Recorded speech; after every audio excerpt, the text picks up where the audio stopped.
The beef between Pac and Big is legendary, but there's one song that Big released that forever changed the course of events. And maybe if he sat on it, things would have been different. What's going on, YouTube? It's Wally Knoxhill, and listen, this right here is Throwback Thursdays. Now, as you guys know, not too long ago, we did Tupac's Hit 'Em Up, which was a huge Bad Boy, a huge Notorious B.I.G. diss. And as promised, I said we're going to talk about the song that, to some people, is not a diss. To other people, it is a huge diss, and it is the reason for Pac's Hit 'Em Up and why Pac felt he needed to respond. So we're going to put it under the microscope. We're going to dive into it right here, right now. It's the Notorious B.I.G. and Who Shot Ya. As we proceed to give you what you need. Get live, motherfuckers. An iconic piano sample right there. That is David Porter's I'm Afraid the Masquerade Is Over. As we proceed to give you what you need. Hear Puffy's voice all over the mix right now. Now turn the mic. Puffy's dealing with some cases and some accusations. Turn that mic up. Yeah, the beat is knocking. Leave that mic up though. Turn that shit the fuck up. What? Turn it up louder. Yeah.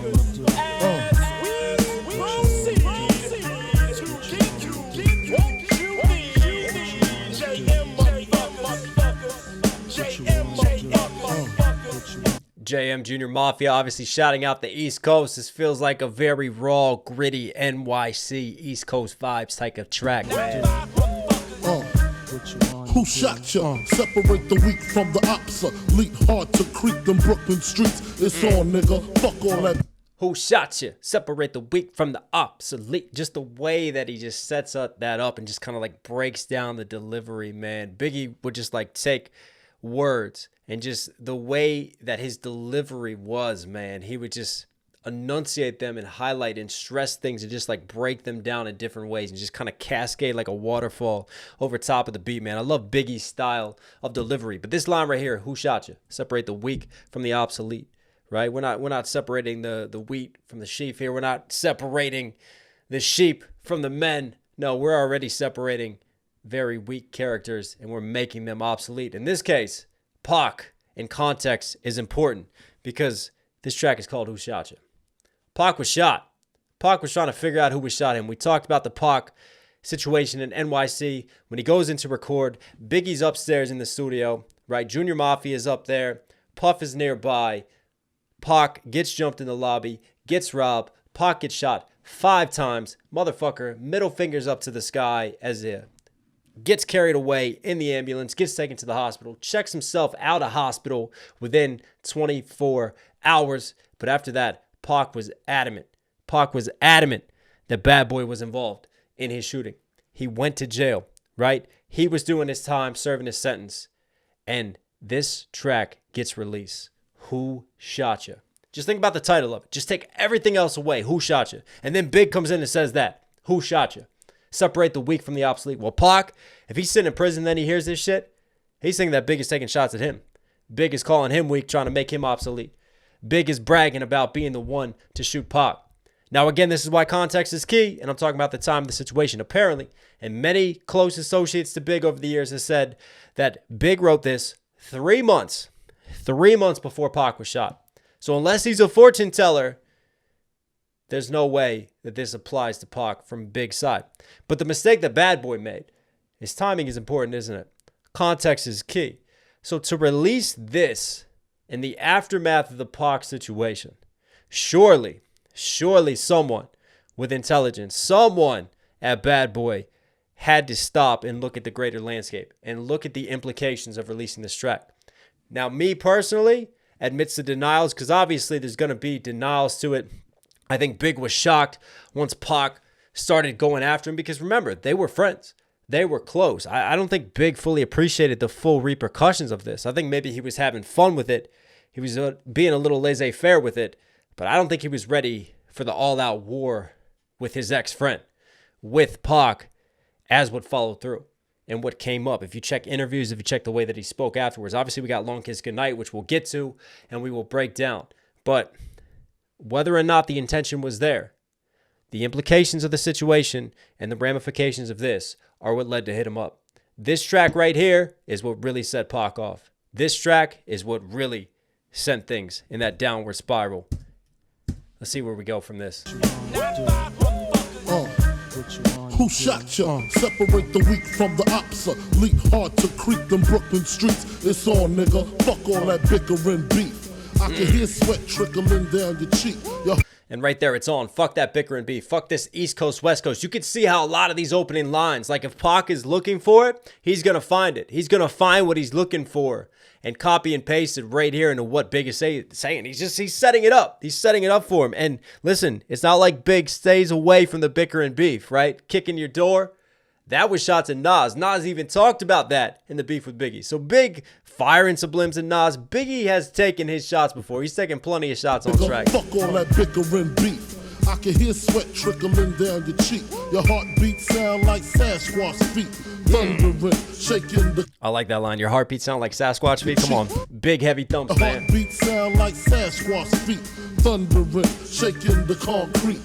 Then the shit stop when I fall the plot. Neighbors call the cops, said they heard mad shots. Saw me in the drop, 3 1/4. Slaughter, electrical tape around the daughter. 3 in the corner, slaughter, electrical tape around your daughter. Dada, dada. That again, like when he just like latches onto his sound, man, he's just like bending the rhymes to his will with just that drippy, marinated style of delivery, man. Just let it sauce over. In the drop, 3 1/4. Slaughter, electrical tape around the daughter. Old school, new school, need to learn though. I burn, baby, burn like disco inferno. Burn slow like... Burn, baby, burn, burn, boom. Come on, shout out to Disco Inferno, baby. I burn, baby, burn like disco inferno. But again, different lines. You hear like the help, help, electrical tape around your daughter. Who's that remind you of? Very like Slim Shady-esque, right? You can hear the Marshall Mathers influences coming after this, right? Because Big also says a lot of sort of like shock and awe lines like this, man. And he's just so raw and he's so rugged with it, with the delivery. And then like Burn Slow, like those shots that he fires, he's talking about he's not bickering on the track. He's not shooting on the track. He's literally going to take it to the streets. And you are going to get your ass shot up, right? And you're going to have those bullets and those hollow tips, they're going to burn slow as they pass through your skin, right? Versus like smoking it, lacing it, and letting it just burn slow as he's letting it marinate on the track versus the Disco Inferno, burn, baby, burn. Or he could send you down to hell and you can burn, baby, burn. We'll give him a quadruple on that. New school need to learn though. I burn, baby, electrical tape around the daughter. Old school, new school need to learn though. I burn, baby, burn like Disco Inferno. And then another line that Pac interpreted. Pac had a song, Old School. So old school, new school, you need to learn though. Pac is taking it in that way. Big could just be talking about old school versus new school and the different changes in the eras. New school need to learn though. I burn, baby, burn like Disco Inferno. Burn slow like blunts with yayo. Peel more skins than Idaho potato. Niggas know the lyrical molesting is taking place. Fucking burn slow like blunts that are laced. Obviously, when they're laced, they're going to burn a little bit slower. Peel your skin. Those bullets peeling your skin versus we're making mashed potatoes tonight, all right? Idaho potatoes are delicious. Potato. Niggas know the lyrical molesting is taking place. Fucking with B.I.G. it ain't safe. I make your skin chafe. Rashes on the masses. Bumps and bruises. Lyrical molesting. Fuck with me. It ain't safe. See, they lean into the sort of the sexual schemes and bars, though. Raw and dirty, man. Big Papa smash fools, bash fools. Niggas mad because I know the cash rules. Everything around me, 2 Glock 9s. Shout out to Wu-Tang Clan. Cash rules everything around me. Dollar bills, y'all. Mad because I know the cash rules. Everything around me. Cream, get the money. Glock 9s. Any motherfucker whispering about mine. And Brooklyn's finest. You rewind this. Bad boys behind this. Obviously, Bad Boy Records at the time, right? Representing the East Coast. Huge record label at this time. Dominating. Holding it down for NYC and Biggie on the rise, man. And Crooklyn's Finest. That's a Spike Lee movie. Crooklyn's Finest. Versus what a lot of Crips will do, right? They'll take B words. They don't like to mention B words. Why? Because that represents Bloods. And they'll flip it. And they'll insert a C. So you take Brooklyn and you flip it into Crooklyn's Finest. But also it's full of crooks. Rewind this. Bad boys behind this.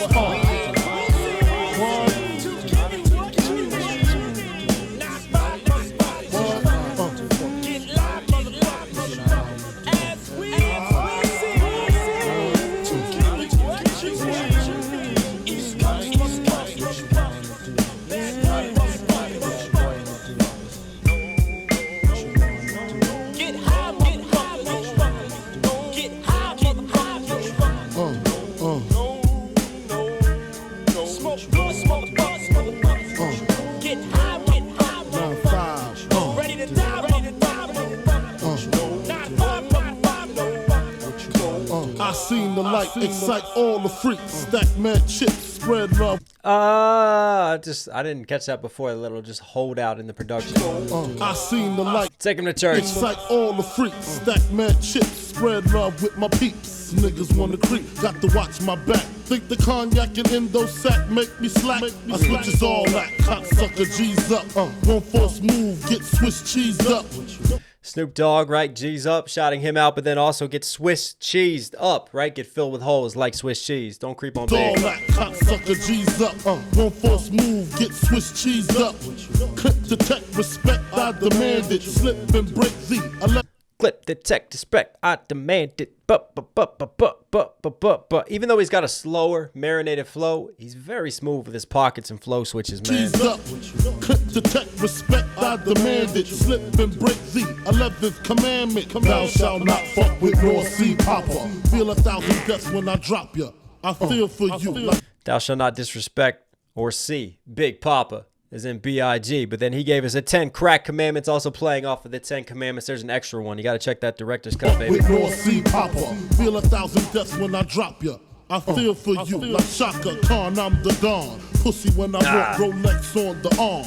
You'll die slow but calm. I feel for you like Shaka Khan, the Dawn. Like, again, like he just says simple things, but he just lets him marinate, and he lets him just kind of hit home, man. He's very direct with his lyrical squeezes and what he's dropping and what he's spitting to you, man. And obviously, I Feel For You is a Shaka Khan album. Dawn. Pussy when I want, Rolex on the arm. You'll die slow but calm.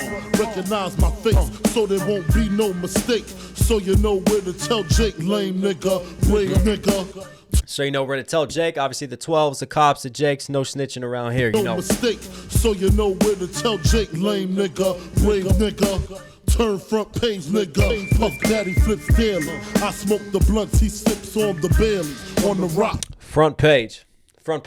When Pac got shot, right? Famous photo of him being carted away to the ambulance made the front page. So Pac, hearing that, oh, now you're trolling me for being on the front page, and Big is saying, I'm going to put you back on that front page, right, for a murder case. You see how a lot of this can just be taken and interpreted in a different way. And even if Big didn't intend it, even if he didn't mean it that way, it still had heavy repercussions for this beef. And I just feel like, man, like people listening at the time, like there was definitely a conversation that was had. There was definitely a conversation that had to be had. Like, how's Pac going to react to this when he hears this? Had to be. And they still followed through. They still released it. Beef was on. Tote blocks and christenings. Hammer cop in the fire positioning. What? Come here. Open your fucking mouth. Did I tell you don't fuck with me? Huh? Did I tell you not to fuck with me? Huh? Look at you now. Huh? Can't talk with a gun in your mouth, huh? Bitch ass nigga. What?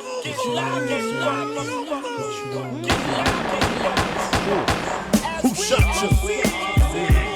Obviously, you hear someone open the mouth, like Big putting the gun in his mouth, and like Biggie loved his skits, man, but he just like put you right there. It was raw. It was violent. It was, wow, shit, that happened.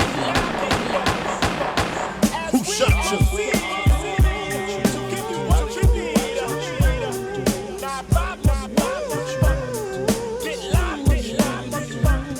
That's singing in the back. Who shot you?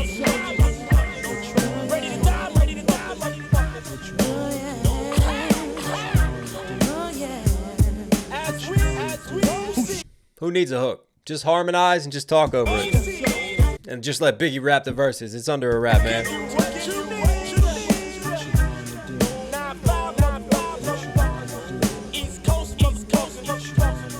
Who shot you? West Coast.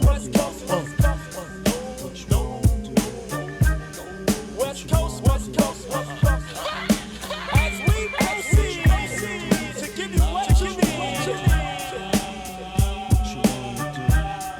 As we proceed to give you what you need. Get live, get live. I think Puff just really like hearing his voice sometimes. Get money, Glorified hype man.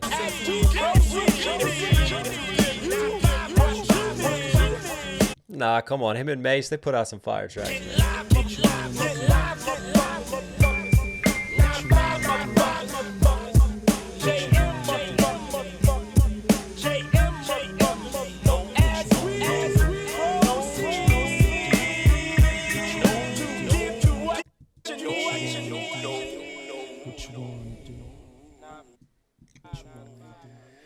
I think it's very interesting because I did a video on Jack Harlow, right? When he dropped his original track. And I said that that was a response to MGK. And there's a lot of just like tunnel vision people that went, well, he didn't say anything or mention MGK, so therefore it wasn't a response to MGK.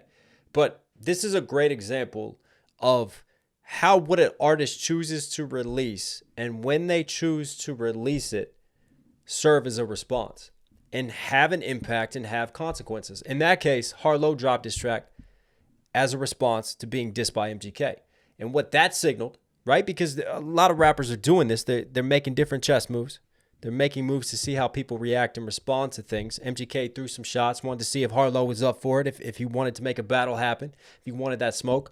Harlow instead releases an original song. And that's a signal, right? That's a signal. I'm going to focus on my original shit, and I'm going to focus on my lane. I'm going to keep doing me. I'm not really worried about you. I'm not seeing you, right? This right here is important for context too. It doesn't matter B.I.G. going into it, going, I didn't write this for Pac. I wrote this more generalized.